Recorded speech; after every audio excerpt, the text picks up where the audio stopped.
Israel has taken the rare step of evacuating 30,000 people from the southern town of Sderot.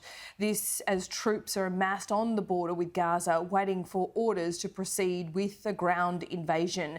Joining me live is Israel's Defence Force International Spokesperson, Lieutenant Colonel Jonathan Conricus. Thank you for your time once again, Jonathan. So what is the latest? How many troops are on that southern border?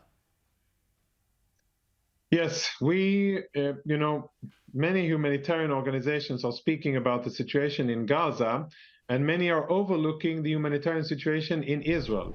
We have hundreds of thousands of internally displaced Israelis that, granted, they're not in refugee centers.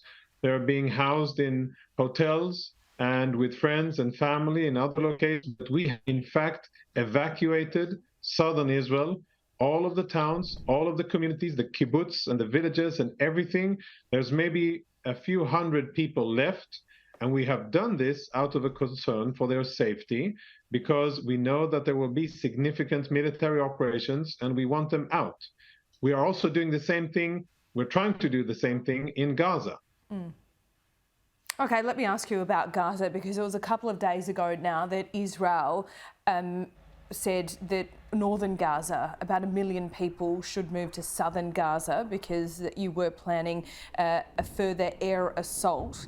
Has that happened, and will that go ahead even if you don't see widespread relocation in Gaza? It has started, and I have numbers that are a few 100,000, maybe 500,000, have already evacuated themselves. They have listened to reason, to our warning, and they have evacuated south. Just to put it into perspective for your viewers, we're not talking about crossing the Great Desert. We're talking about a 7 or 11 kilometer distance. Maximum 11 kilometers until they get south of that boundary. So it is definitely physically feasible. They have been given a lot of time. It is ongoing, but sadly, Hamas is trying to stop that evacuation. They have put roadblocks in place. They have taken, or they've confiscated vehicles from civilians. And there are reports that they have also attacked convoys of people that are trying to evacuate. So Hamas are basically trying to have these civilians stay as their human shields. Yes, that's correct. So what is Israel's response to that? Do you push ahead with those that planned assault anyway, or have you, has the Defence Force held back in previously planned targets there because of the civilian casualties that it might reap? Yes, we are, in fact, delaying and holding back because we feel that it is the right thing to do. We want civilians out of what is going to be a very significant combat area. And I think that the right thing to do, and it's understandable. We have the ability to delay our operations and to use the days in order to prepare our troops even more, and many other things. As we're waiting for this to happen, we are still attacking Hamas. We're attacking their leaders, their infrastructure. We're trying to degrade their military capabilities in preparation for the next stage of operations. And one could only hope that the international community, the UN, other humanitarian organizations would be conducive in helping Gazans do what's good for their security and evacuate south so that they can enhance greatly their chances of survival. Is there any chance that Israel would ever allow Palestinians that humanitarian corridor? Would you take Palestinian refugees? There may likely be such a humanitarian supply corridor. We'll see when and if that happens and how that is coordinated internationally. The sad thing is that we know that there's still quite a lot of resources inside the Gaza Strip. The problem is that Hamas is hoarding those resources and not sharing them with the population. Okay. Fuel. They're using the fuel for their military bunkers and command centers, and they're not using it to pump water, which they could.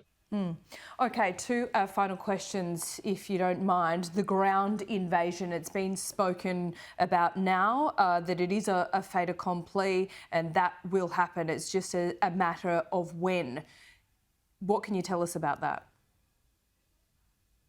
I can tell you that our aim is to completely dismantle Hamas and its military capabilities. And we will do that at whatever way we can, with the minimal casualties on our side and civilian casualties, and in the swiftest possible time. So is a ground invasion still just a threat at this point? It is a very viable option that we have, that we are obviously preparing. But at this stage, I'm not going to commit nor advertise when and where we are going to do. We will leave the enemy guessing. And once we commence, I think that the whole world will know. I've noticed unrest in the West Bank that would be of a concern to you today, but also more seriously to the north. There has been some targets fired into Lebanon, targeting Hezbollah. Is there anything more you can tell us about that? Yeah, so let's set the chain of events correctly there. Hezbollah has been firing anti-tank missiles at Israeli targets, civilian and military. They have caused casualties. They have been firing rockets and other unidentified, should I say, projectiles in the air. And they've been doing quite a lot of escalatory attacks along the border, and we have responded. That's the current state of play in the north. We are vigilant and deployed along the border, very committed not to allowing Hezbollah any military advantage or achievement, and hoping to send a message to Hezbollah and from there to their Iranian masters that attacking Israel from the north would be a grave mistake. Jonathan Conricus, thanks so much for your time where it approaches 2 a.m. in Tel Aviv. Thank you. Thank you.